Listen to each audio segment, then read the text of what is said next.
John 15:5, I am the vine, you are the branches. If you remain in me and I in you, you will produce fruit. You will produce much fruit. It's not a 50-50 thing. It will happen.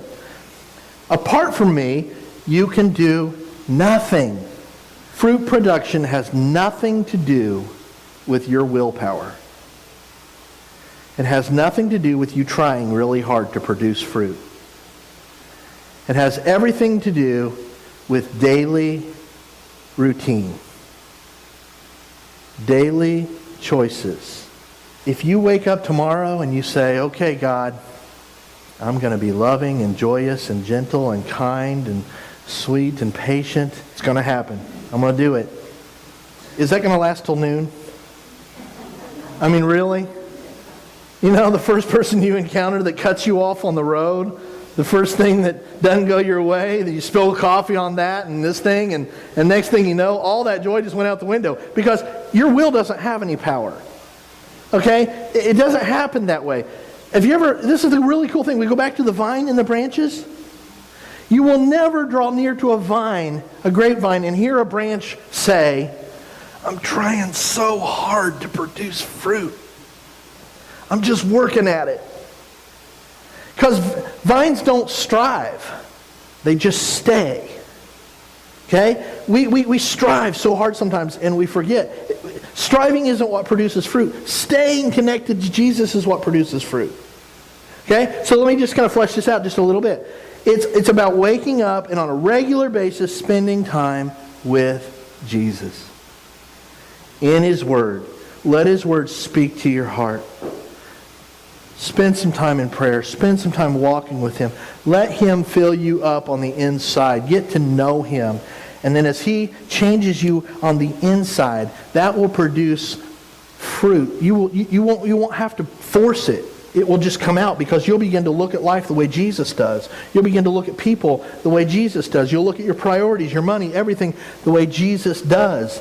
And that will just begin to define the way you walk and talk. That's how that happens. That's why staying connected is so important. Apart from me, you can do nothing, though, Jesus says. But boy, people try to. So hard. Mark chapter 8, verse 36. Think about this. What good is it for someone if they gain the whole world but forfeit their soul? You know, wait a minute. I went to college. I got a degree. I got a great job. I got this pension. I got all this stuff. What do you mean no fruit? I've achieved a lot. Well, there's nothing wrong with any of that. God bless you. Great. Glad you have it. But in God's economy, what matters are the things that last forever. The things that have eternal value. And all that stuff, you can have all that stuff and completely miss the kingdom of God. John 15:1, Jesus says, I am the true vine. That's how he starts this whole conversation. Which kind of implies there's a lot of counterfeit vines. A lot of vines that claim to have good stuff but don't produce the kind of fruit that we want to really produce if we are honest. And boy, there's a lot of people who are just fluttering all over the world saying, if I can just get this, if I could just have this, if this boy would just like me, if I could just, have this job, if I could just have this much money, if I could just reach this status in these people's eyes, then I would be happy.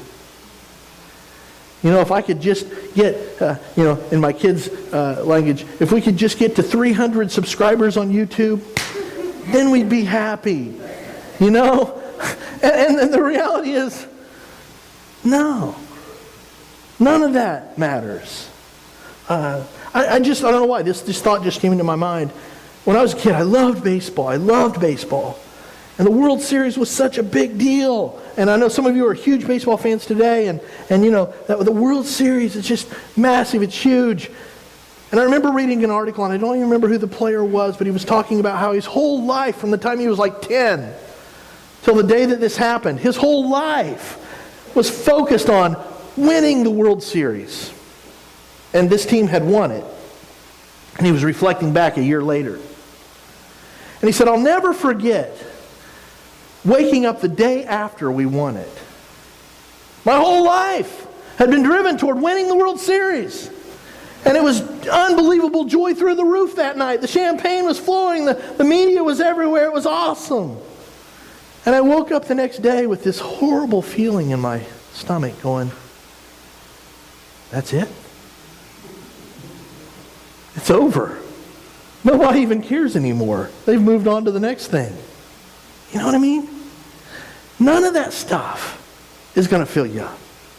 There's only one vine you plug into that's really going to make an eternal, lasting difference.